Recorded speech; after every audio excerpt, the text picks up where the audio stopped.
যে ছেলেটা চায়ের দোকানে এঁটো কাপ ধুচ্ছে রাস্তার ধারে, তাকে ডাকুন। তার কানে কানে বলুন, সুজলাং সুফলাং মলয়জ শীতলাং। হ্যাঁ, বেশ সুন্দর করে বলুন।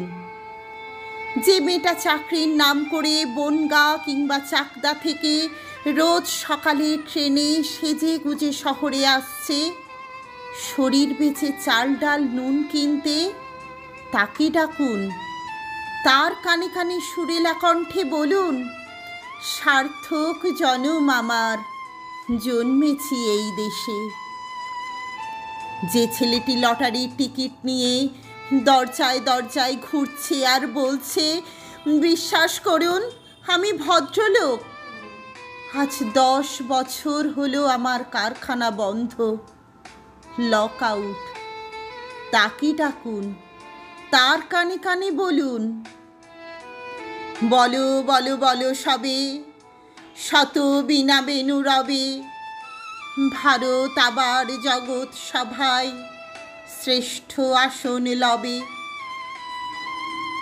রাতের আকাশ কাঁপিয়ে অঝোর ধারায় বৃষ্টি নামলে যে মা আজও লণ্ঠন হাতে টালির ঘরে দরজায় ঠায় দাঁড়িয়ে থাকেন তার খোকন ফিরে আসবে বলে, যে খোকনকে এমনই এক বর্ষার উন্মত্ত রাতে কালো গাড়ির পুলিশ ডেকে নিয়ে গিয়েছিল, আর ভরানগরের রাস্তায় ভোরের ঘুম ভাঙা কুকুর প্রথম দেখেছিল যার গুলিবিদ্ধ রক্তাক্ত লাশ, সেই মাকে ডাকুন।